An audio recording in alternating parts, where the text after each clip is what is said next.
Hey guys, how's it going? This is the Bald Metal Nerd coming at you with another video.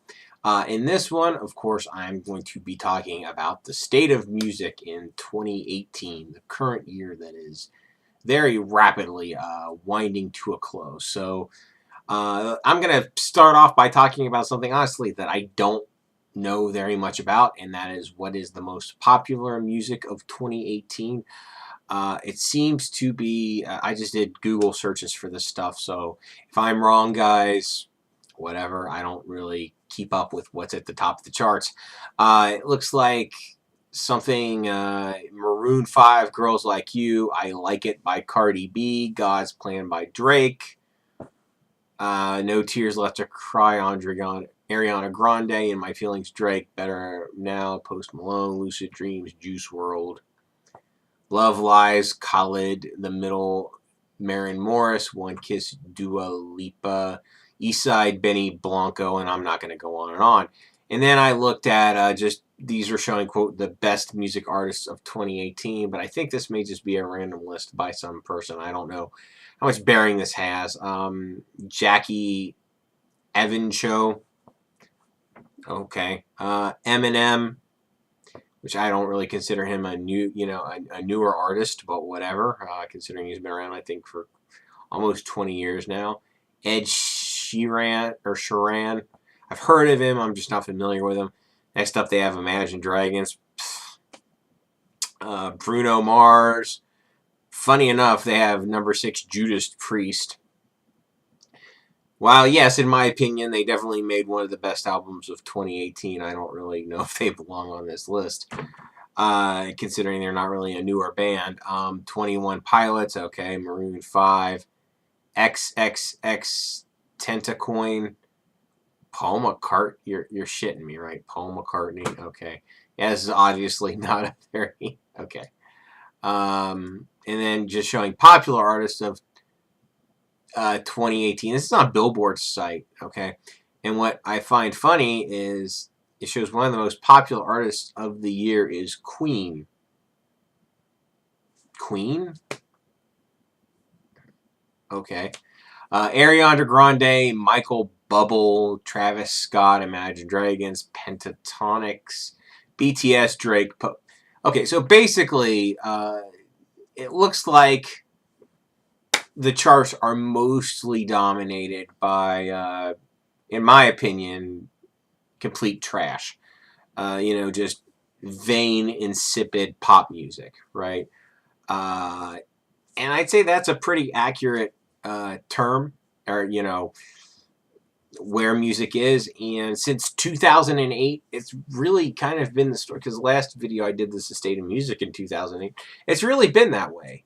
As far as like what's in the public consciousness, hasn't changed much since 2008. And 2008 was vain, insipid, stupid pop music, and it's shocker of shockers, it's still that in 2018. So that's not really surprising. Not much has changed in my opinion, just some of the names maybe since 2008. And of course, as we know, at least in the mainstream, rock is in a very moribund state right now. Yes, there are a few bright spots, but overall it's down in the dumps. Let's see, what else? Not much to say. Music is, in my opinion, at least in the mainstream, is in a really bad place. And I think what really reflects that is now even more stores have stopped selling physical CDs.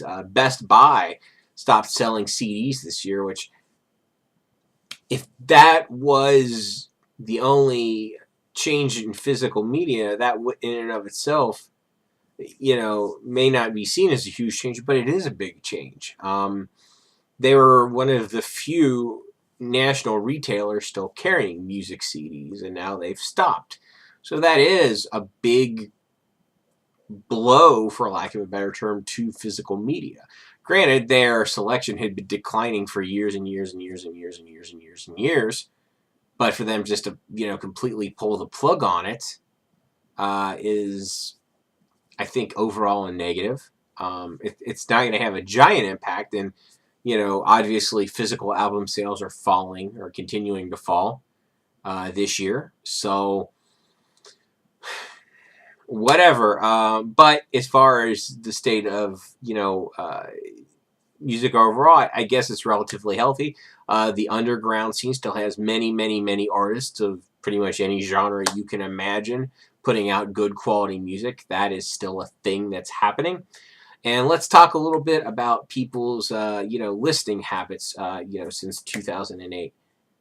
I think probably the biggest change as far as how people listen to music now versus 2008, obviously streaming services have really taken off over the last 10 years. Um, Lots of people just, listen to music through YouTube now. They just throw on YouTube, throw on whatever artist they want, and they just listen to that as music, as background, and that's how they listen to music, literally. And that is an incredibly popular way to listen to music. Uh, and that's the only way a lot of people listen to music. And to me, I couldn't only listen to music that way. I need more. Of course, I know I'm in the minority, but I need better audio quality than just what YouTube can provide, right? But I will admit, it is incredibly convenient. I do it all the time. Like if I want to hear an artist before if I'm considering, purchasing an album and I'm not familiar with an artist or whatever, and the way I discover pretty much every new artist that I end up listening to is through YouTube. Like I'll hear about a band, I'll be like, okay, that band looks interesting. I'll, throw them into YouTube and I'll listen to some of their songs, and then I'll decide if I want to, listen to that artist more or not. So I use it as a music discovery tool, but many people use that as their only music listening tool. And that's, of course, to say nothing of Spotify and the other streaming services. So I think that is probably the biggest change since 2008, because I think back in 2008, a lot more people, still listen to MP3s, and that I think that has shifted a lot. So as for my listening habits, I still listen to mostly, I guess I spend the majority of my time listening, if I'm going to break this down by percentage, probably the biggest percentage of time I listen to music is MP3s, followed by music discovery and just checking bands out on YouTube. That would probably be what I listen to second most.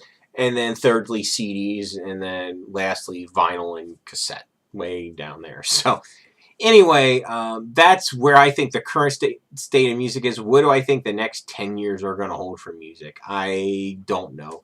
I'm going to make a guess and say that I think insipid, crappy pop music will probably continue to dominate the charts over the next 10 years. But I could be wrong. I mean, there could be some really interesting, musical form that rises up and gets into the public consciousness that is hopefully better than Cardi B and Ariana Grande. But I'm not holding out much hope that will happen.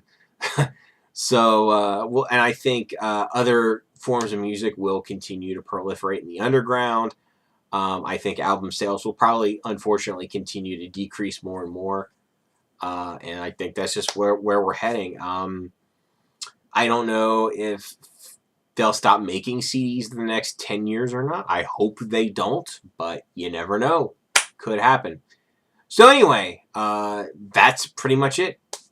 As always, if you like this, thumbs up. If you hate me, thumbs down. Share, subscribe, all that fun stuff. Thanks so much for watching. I'll catch you guys next time.